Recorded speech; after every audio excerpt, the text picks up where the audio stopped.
Y para mí creo que tiene todo el sentido.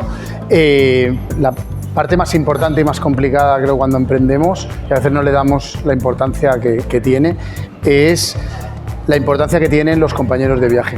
¿Quién es ese primer equipo con el que trabajas, con el que eliges, que te va a acompañar en el camino, que te tiene que ayudar a sentar las bases? Primero las técnicas, la competencia, el business plan, pero luego un tema igual de importante, que es cómo se estructura la cultura.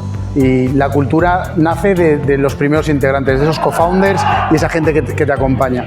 Para mí, si tengo que dar un consejo, te diría que lo más importante es que estén alineados en valores contigo.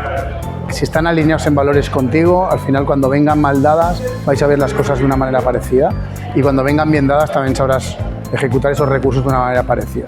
Si tus compañeros no tienen tus mismos valores, difícilmente cuando venga un poquito de ciclón vas a poder soportar y mantener el barco a flote.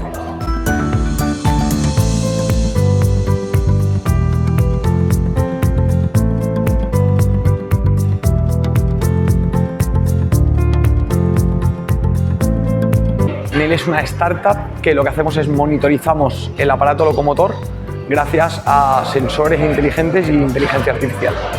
Y lo que me ha gustado de la cátedra y del programa es la cercanía y la capacidad de saber identificar esos players que te tienen que ayudar a poder escalar tu negocio. Mis 3 mentores han sido muy cercanos y muy en la línea de nuestro negocio, por lo tanto han permitido que nuestra empresa en cuestión de 2 meses haya avanzado lo que nos hubiese costado un año. Y por otro lado, las sinergias que se generan.